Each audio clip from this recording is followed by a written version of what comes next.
Negeri Johor Darul Takzim kaya dengan sejarah dan keunikannya yang tersendiri. Memiliki antara khazanah seni yang indah, iaitu kain benang Johor. Tenunannya bukan sekadar kain.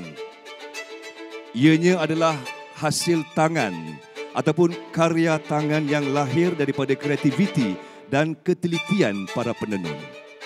Setiap helaian membawa makna dan simbolik pemuafakatan dan perpaduan bangsa Johor.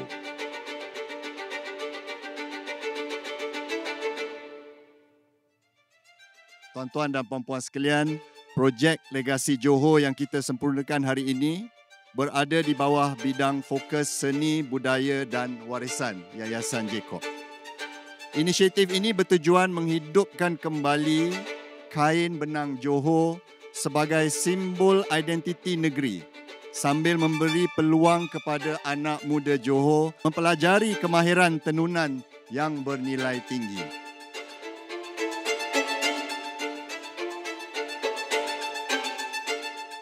Dengan temanya ditenun legasi dipakai identiti, projek Legasi Johor membuka ruang kepada peserta mengikuti kursus asas intensif tenunan perintis Johor.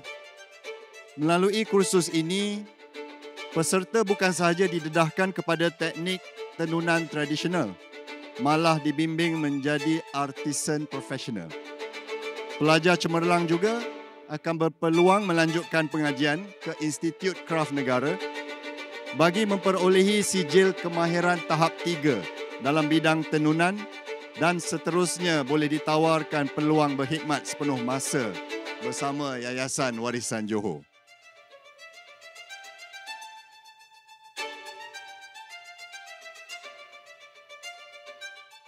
Dalam usaha memperkukuhkan ekosistem tenunan ini, Yayasan Jacob turut menaja 5 set kek tenunan lengkap bersama peralatan pemprosesan.